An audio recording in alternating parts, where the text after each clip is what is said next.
Viewers, എല്ലാവർക്കും ദിജോസ് വേൾഡിൻ്റെ പുതിയൊരു വീഡിയോയിലേക്ക് സ്വാഗതം. ഏറ്റവും കോമൺ ആയിട്ട് ഒരു സ്ത്രീക്ക് ഉണ്ടാകുന്ന 17 പ്രഗ്നൻസി ലക്ഷണങ്ങളെ പറ്റിയിട്ടാണ് ഇന്നത്തെ വീഡിയോയിൽ സംസാരിക്കുന്നത് കേട്ടോ. ഈ 17 ലക്ഷണങ്ങളിൽ ഏതെങ്കിലും 5 എണ്ണമെങ്കിലും നിങ്ങൾക്ക് വരുന്നുണ്ടെങ്കിൽ പ്രഗ്നൻസി നിങ്ങൾക്ക് 3/4 ഉറപ്പിക്കാനായിട്ട് സാധിക്കും. പ്രിമെൻസ്ട്രൽ സിംറ്റം ഉള്ളവർക്ക് ഇത് ഈ ലക്ഷണം വെച്ചിട്ട് ഉറപ്പിക്കാനായിട്ട് സാധിക്കില്ല. എന്നാൽ അങ്ങനെയുള്ള സിംറ്റംസ് ഒന്നും ഭയങ്കര വേഴ്സ് ആയിട്ടൊന്നും ഇല്ലാത്തവർക്ക് ഈ ലക്ഷണമൊക്കെ മാത്രം മതി നിങ്ങൾക്ക് പ്രഗ്നൻസി ഉറപ്പിക്കാനായിട്ടോ. അപ്പോൾ ആ ലക്ഷണങ്ങൾ എന്തൊക്കെയാണെന്ന് നമുക്ക് നോക്കാം. വീഡിയോ നമുക്ക് സ്റ്റാർട്ട് ചെയ്യാം. വീഡിയോ തുടങ്ങുന്നതിന് മുൻപായിട്ട് പറയട്ടെ, ഈ ലക്ഷണങ്ങളൊന്നും ഇല്ലെങ്കിലും പ്രഗ്നന്റ് ആകുന്ന ഒരുപാട് പേരുണ്ട്. നമ്മുടെ ലൈഫ് സ്റ്റൈലിൽ വന്നിട്ടുള്ള വ്യത്യാസങ്ങൾ കൊണ്ടും അതുപോലെ നമ്മുടെ ഓരോ തലമുറയൊക്കെ മാറുമ്പോഴുള്ള വ്യത്യാസം കൊണ്ടും പലർക്കും പ്രഗ്നൻസി ലക്ഷണങ്ങളൊന്നും തന്നെ ഇപ്പോൾ കാണാറില്ല. ചില ആളുകൾക്ക് ഭയങ്കര വേഴ്സ് ആയിട്ട് പ്രഗ്നൻസി ലക്ഷണം ഉണ്ടാകുമ്പോഴേക്കും ചില ആളുകൾക്ക് ഒട്ടും തന്നെ ഉണ്ടാവുന്നില്ല. അതുകൊണ്ട് നിങ്ങൾ വിഷമിക്കേണ്ട ആവശ്യമില്ല. എക്സ്പെക്റ്റഡ് പീരിയഡ് ഡേറ്റിൽ നിങ്ങൾക്ക് ബ്ലീഡിങ് വരുന്നുണ്ടോ എന്ന് നോക്കുക. ഇൻ കേസ് നിങ്ങൾക്ക് ബ്ലീഡിങ് വരുന്നുണ്ടെങ്കിലും ആ ബ്ലഡിന്റെ അളവ് എത്രത്തോളം ഉണ്ടെന്നുള്ള കാര്യം നിങ്ങൾ ശ്രദ്ധിക്കുക. നോർമലി പോകുന്നതിനേക്കാളും വളരെ കുറവാണ് ബ്ലഡ് പോകുന്നതെങ്കിൽ നിങ്ങൾ പ്രഗ്നൻസി ടെസ്റ്റ് ചെയ്ത് നോക്കണം കേട്ടോ. കാരണം ഒരുപാട് പേര് ത്രെട്ടേൺഡ് മിസ്കാരേജ് ഉണ്ടായിട്ടും പ്രഗ്നൻസി പോസിറ്റീവായി മുൻപോട്ടേക്ക് പോകുന്നവരുണ്ട്. ബെഡ് റെസ്റ്റ് എടുത്താലോ ഇഞ്ചക്ഷൻ എടുത്താലോ ലൈറ്റ് ആയിട്ട് ബ്ലീഡിങ് ഉണ്ടായിട്ടും പ്രഗ്നൻസി സർവൈവ് ചെയ്ത് മുൻപോട്ടേക്ക് കൊണ്ടുപോകുന്ന ആളുകളും ഉണ്ട് കേട്ടോ. അപ്പോൾ നിങ്ങൾ ഈ കാര്യം കൂടി ശ്രദ്ധിക്കാം. പീരിയഡ് ഡേറ്റ് മിസ്സായി 5 ദിവസം കഴിഞ്ഞിട്ട് പ്രഗ്നൻസി രാവിലെ ആദ്യത്തെ യൂറിൻ എടുത്ത് ടെസ്റ്റ് ചെയ്ത് നോക്കുക. പിന്നീട് ഉച്ചക്കത്തേക്ക് യൂറിൻ എടുക്കുകയാണെങ്കിൽ 4 മണിക്കൂറോളം വെള്ളം കുടിച്ചിട്ടില്ല എന്നുള്ള കാര്യം ഉറപ്പ് വരുത്തിയിട്ട് യൂറിൻ എടുക്കുക കേട്ടോ. അപ്പോൾ ഏറ്റവും ആദ്യത്തെ പ്രഗ്നൻസി ലക്ഷണം എന്ന് പറയുന്നത് നമ്മുടെ ബോഡി ടെമ്പറേച്ചറിൽ ഉണ്ടാകുന്ന വ്യത്യാസമാണ്. പനി നമുക്ക് വരില്ലേ, പനി വരുമ്പോഴുള്ള അസ്വസ്ഥതയും അതുപോലെ ബോഡി ടെമ്പറേച്ചറുള്ള വ്യത്യാസമായിരിക്കും നിങ്ങൾക്ക് ഉണ്ടാകുന്നത്. ശരീരത്തിൽ തൊട്ട് നോക്കുമ്പോൾ അയ്യോ ചൂട് അങ്ങനെയുള്ള ഒരു ടെമ്പറേച്ചർ ആയിരിക്കില്ല നിങ്ങൾക്ക് ഉണ്ടാകുന്നത്. ഉൾപ്പനി ഉണ്ടാകുമ്പോഴേക്കും അത് നമുക്ക് പുറത്ത് ചൂട് ഉണ്ടാവില്ല, പക്ഷെ അകത്ത് നമുക്ക് പനി വരുന്നത് പോലെയുള്ളൊരു ചൂട് അല്ലെങ്കിൽ ചെറുതായിട്ടൊരു കുളിര് ഇതൊക്കെ ഇങ്ങനെ നിങ്ങൾക്ക് അനുഭവപ്പെടില്ലേ, ഇതുപോലുള്ളൊരു ബുദ്ധിമുട്ടായിരിക്കും നിങ്ങൾക്ക് ഉണ്ടാവുന്നത്. എന്നാൽ നേരെ മറിച്ച് ബേസൽ ബോഡി ടെമ്പറേച്ചർ വെച്ചിട്ട് ഇത് ചാർട്ട് ചെയ്യുമ്പോഴേക്കും നിങ്ങൾക്ക് പനിയുണ്ട് അല്ലെങ്കിൽ പനി ആകുന്നത് പോലെ ടെമ്പറേച്ചർ കൂടുന്നുണ്ടെന്ന് മനസ്സിലാക്കാനായിട്ട് സാധിക്കും.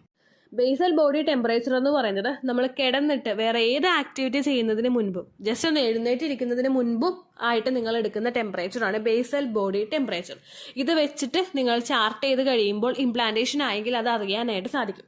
കാരണം ഓവുലേഷൻ കഴിഞ്ഞിട്ട് ടെമ്പറേച്ചർ അങ്ങോട്ട് കൂടിക്കൂടി വരും. ദെൻ ഇംപ്ലാന്റേഷൻ നിങ്ങൾക്ക് ആവുകയാണെങ്കിൽ ഇംപ്ലാന്റേഷൻ്റെ ഒരു ഡിപ്പ് ഉണ്ടാകും, ടെമ്പറേച്ചറിൻ്റെ ഒരു ഡൗൺ ആയിട്ട് പോകുന്നതായിട്ട് നിങ്ങൾക്ക് തോന്നും. 1 ഡിഗ്രി സെൽഷ്യസ് ഒന്നും ഉണ്ടാവില്ല, താഴോട്ട് പോവില്ല, ചെറുതായിട്ട് 0.4 0.6 അങ്ങനെയൊക്കെ ആയിരിക്കും ടെമ്പറേച്ചർ കുറയുന്നത് കേട്ടോ.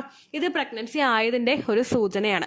അപ്പോൾ ഇതിന് ശേഷമുള്ള ദിവസങ്ങളിൽ ഇംപ്ലാന്റേഷൻ ഡിപ്പ് കഴിഞ്ഞാൽ പിന്നീട് അങ്ങോട്ടേക്ക് ഈ ഉള്ളിലൊരു കുളിരുള്ള പോലെ അല്ലെങ്കിൽ പനി വരാൻ പോകുന്നത് പോലെ നമുക്ക് അനുഭവപ്പെടും, അസ്വസ്ഥത ഉണ്ടാകും. ചില ആളുകൾക്ക് ഭയങ്കര ചൂടായിട്ടും വ്യത്യാസം ടെമ്പറേച്ചറിൽ ഉണ്ടാവും കേട്ടോ.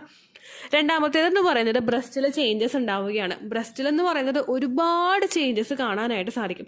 ബ്രസ്റ്റിൻ്റെ സൈസിൽ വ്യത്യാസം വരും, നിപ്പിളിൽ ക്രാക്ക് വരും, അതുപോലെ ബ്രസ്റ്റ് നിപ്പിളിന് ചുറ്റുമുള്ള ഏരിയാസിൽ കളർ മാറി ബ്രൗണിൽ നിന്ന് ബ്ലാക്ക് ആകും, അതിൻ്റെ വലിപ്പം വർദ്ധിച്ചു വരും. ഇങ്ങനെ ഒരുപാട് ചേഞ്ചസ് ബ്രസ്റ്റിൽ കാണാനായിട്ട് സാധിക്കും. ചിലർക്ക് ബ്രസ്റ്റിൽ നിന്ന് ചെറുതായിട്ടൊരു ഡിസ്ചാർജ് ഉണ്ടാകും. പ്രൊലാക്റ്റിൻ ഹോർമോൺ കൂടുന്നതിൻ്റെ ഭാഗമായിട്ടാണ് ഇത്തരത്തിലുള്ള ഡിസ്ചാർജ് ഉണ്ടാകുന്നത് കേട്ടോ.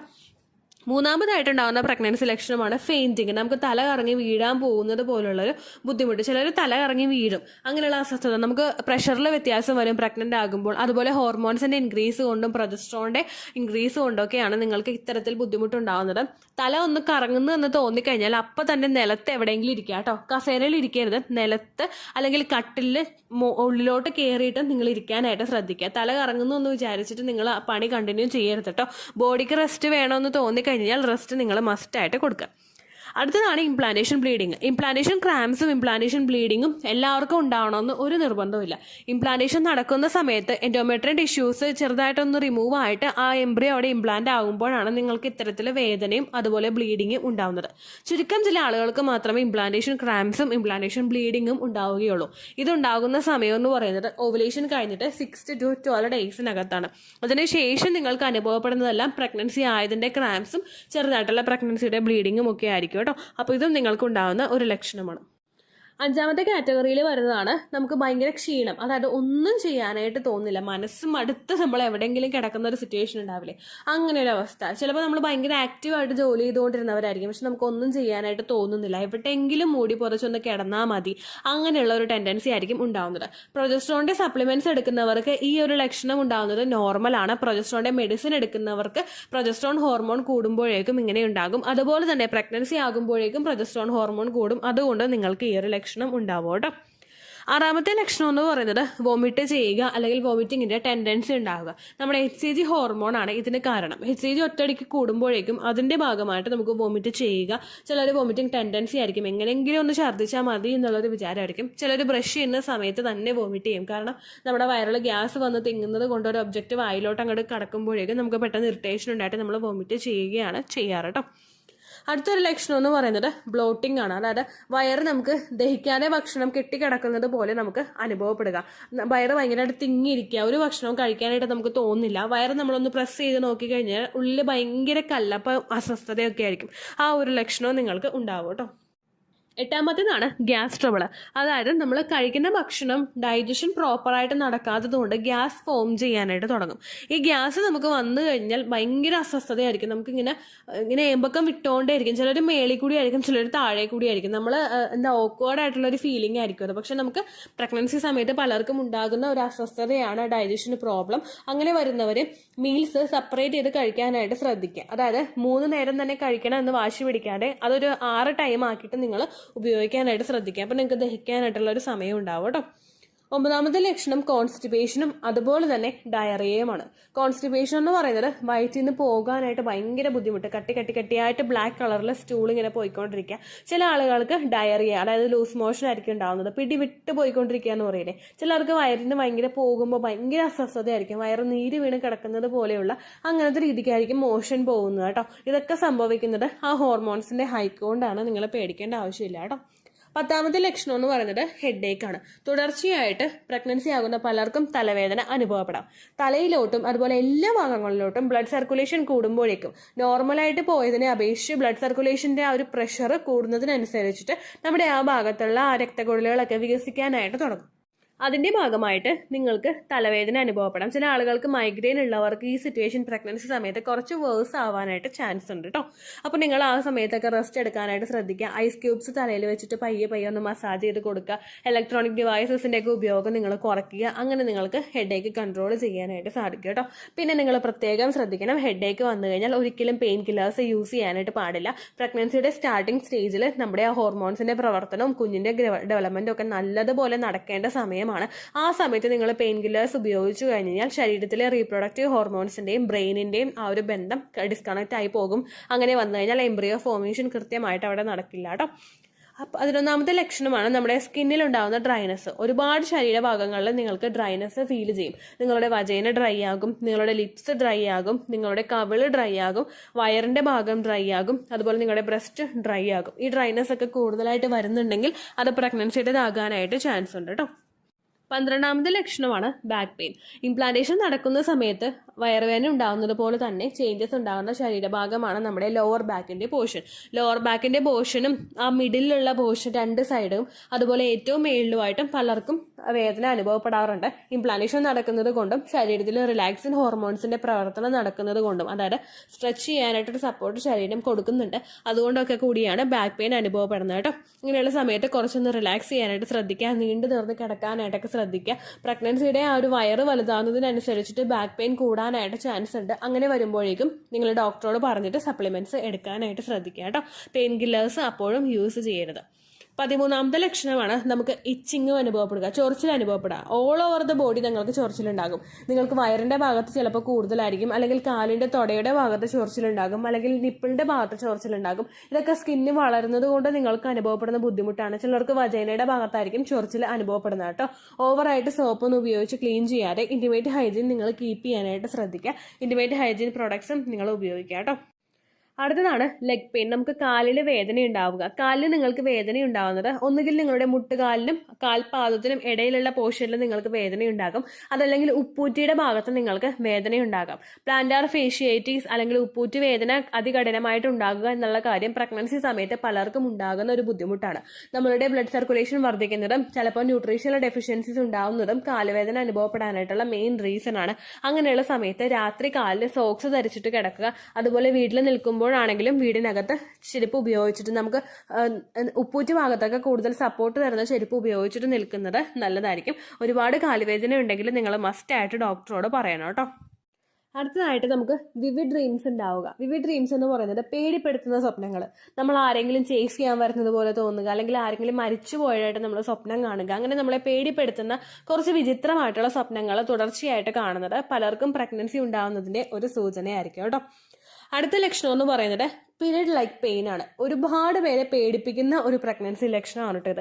കാരണം പീരിയഡ്സ് വരാൻ പോകുന്നത് പോലുള്ളൊരു വേദന. പലരും ടെൻഷൻ ആവാറുണ്ട്, ചേച്ചി ഈ മാസം പോയി ചേച്ചി എന്ന് പറഞ്ഞ് ഭയങ്കര സങ്കടത്തോടുകൂടി സംസാരിക്കുന്നവരുണ്ട് കേട്ടോ. ശരിക്കും പ്രഗ്നൻസി ആകുന്ന സമയത്ത് നമുക്ക് പീരിയഡ് ആകാൻ പോകുന്നത് പോലുള്ളൊരു വേദന ഉണ്ടാകും. ഞാനിത് പഠിച്ചിട്ട് പറയുകയല്ല, എനിക്കുണ്ടായ കാര്യമാണ്. എൻ്റെ ഫസ്റ്റ് പ്രഗ്നൻസിയിൽ എനിക്കൊന്നും അറിയില്ല, പ്രഗ്നൻസി എന്താണെന്നോ എങ്ങനെയായിരിക്കുമെന്നോ അങ്ങനെ ഒന്നും എനിക്കറിയില്ല. ആ സമയത്ത് പീരിയഡ് ആകാൻ പോകുന്നത് പോലുള്ള വേദനയായിരുന്നു എനിക്ക് വന്നുകൊണ്ടിരുന്നത്. എവിടെയോ ബ്ലഡ് കെട്ടി നിൽക്കുന്നുണ്ട്, ഇങ്ങോട്ട് പോരാത്തതാണ്. എനിക്ക് ബ്ലഡ് കുറഞ്ഞിട്ടാണോ എന്ന് വരെ ഞാൻ ചിന്തിച്ചു പോയി. അങ്ങനെയുള്ള അവസ്ഥകളായിരുന്നു എനിക്ക് ഉണ്ടായിരുന്നത് കേട്ടോ. അപ്പൊ അതുകൊണ്ട് പീരിയഡ്സ് ആകാൻ പോകുന്നത് പോലെ പീരിയഡ്സിന്റെ ഫസ്റ്റ് ഡേ നമുക്ക് മൈൽഡായിട്ട് വേദന ഉണ്ടാവില്ലേ, അതുപോലുള്ള വേദനയായിരിക്കും നിങ്ങൾക്ക് ഉണ്ടാകുന്നത്. അതൊരിക്കലും നിങ്ങൾക്ക് സഹിക്കാൻ പറ്റാത്ത പീരിയഡ്സിന്റെ സെക്കൻഡ് ഡേയോ തേർഡ് ഡേയോ ഉണ്ടാവുന്നത് പോലുള്ള വേദന ആയിരിക്കില്ല ഉണ്ടാവുന്നത് കേട്ടോ. അതും നിങ്ങൾ ശ്രദ്ധിക്കുക, പ്രഗ്നൻസി ആയതിൻ്റെ ആയിരിക്കും. ഏറ്റവും ലാസ്റ്റത്തെ നമുക്ക് കൺക്ലൂഡ് ചെയ്യാൻ പറ്റുന്ന ഒരു സിംറ്റമാണ് മിസ്ഡ് പീരീഡ്. ഇറഗുലർ പീരീഡ്സ് ഉള്ളവർക്ക് ഇത് വെച്ചിട്ട് കൺഫേം ചെയ്യാനായിട്ട് സാധിക്കില്ല. പക്ഷേ റെഗുലർ പീരീഡ്സ് ആണ് നിങ്ങൾക്ക് പോകുന്നതെങ്കിൽ ഇത് പ്രഗ്നൻസിയുടേതാണല്ലോ എന്ന് നിങ്ങൾക്ക് ചിന്തിക്കാനായിട്ട് സാധിക്കും കേട്ടോ. അത്രയുമാണ് 17 പ്രഗ്നൻസി ലക്ഷണങ്ങൾ. ഈ ലക്ഷണങ്ങൾ ഏത് തന്നെ നിങ്ങൾ കാണുന്നുണ്ടെങ്കിലും ഡേറ്റ് മിസ്സായിട്ട് ഒരു 5 ദിവസം കഴിഞ്ഞിട്ട് നിങ്ങൾ ടെസ്റ്റ് ചെയ്ത് നോക്കുക. കാരണം കാർഡിന് ഡിറ്റക്ട് ചെയ്യാൻ പറ്റുന്ന അളവിൽ HCG ഹോർമോൺ എത്തിയിട്ടില്ലെങ്കിൽ അതിന്റെ ഭാഗമായിട്ട് നിങ്ങൾക്ക് റിസൾട്ട് കൃത്യമായിട്ട് കിട്ടില്ല. അങ്ങനെ വന്നു കഴിഞ്ഞാൽ ഈ മാസവും നഷ്ടമായി പോയി എന്ന് വിചാരിച്ചിട്ട് പീരിയഡ്സ് ഇൻഡ്യൂസ് ചെയ്യാൻ വേണ്ടിയിട്ട് എക്സസൈസുകൾ ചെയ്യുന്നവരും അതുപോലെ ജിഞ്ചർ വാട്ടർ കുടിക്കുന്നവരൊക്കെ ഉണ്ട്. അതൊന്നും നിങ്ങൾ ചെയ്യാനായിട്ട് പാടില്ല. ഡേറ്റ് മിസ്സായിട്ട് 5 ദിവസമെങ്കിലും കഴിഞ്ഞതിന് ശേഷം രാവിലെ ഏറ്റവും ആദ്യത്തെ യൂറിൻ എടുത്ത് പ്രഗ്നൻസി ടെസ്റ്റ് ചെയ്ത് നോക്കുക കേട്ടോ. ഇത്രയേ ഉള്ളൂ വീഡിയോ. യൂസ്ഫുൾ ആയി കാണുമെന്ന് വിശ്വസിക്കുന്നു. യൂസ്ഫുൾ ആവുന്നുണ്ടെങ്കിൽ ലൈക്ക് ചെയ്യുക, ഫ്രണ്ട്സിനൊക്കെ ഷെയർ ചെയ്ത് കൊടുക്കുക കേട്ടോ. എന്തെങ്കിലും സംശയം ഉണ്ടെങ്കിൽ നിങ്ങൾ കമൻസിൽ ചോദിക്കുക. പണ്ടത്തെ വീഡിയോയ്ക്ക് കമൻസ് ഇടുന്നവർക്ക് റിപ്ലൈ ലഭിക്കുന്നില്ലെങ്കിൽ ലേറ്റസ്റ്റ് ആയിട്ട് ഞാൻ ഏത് വീഡിയോ ആണ് അപ്ലോഡ് ചെയ്യുന്നത് അതിന് താഴെ കമൻറ്റ് ഒന്ന് കോപ്പി പേസ്റ്റ് ചെയ്യാനായിട്ട് ശ്രദ്ധിക്കുക കേട്ടോ.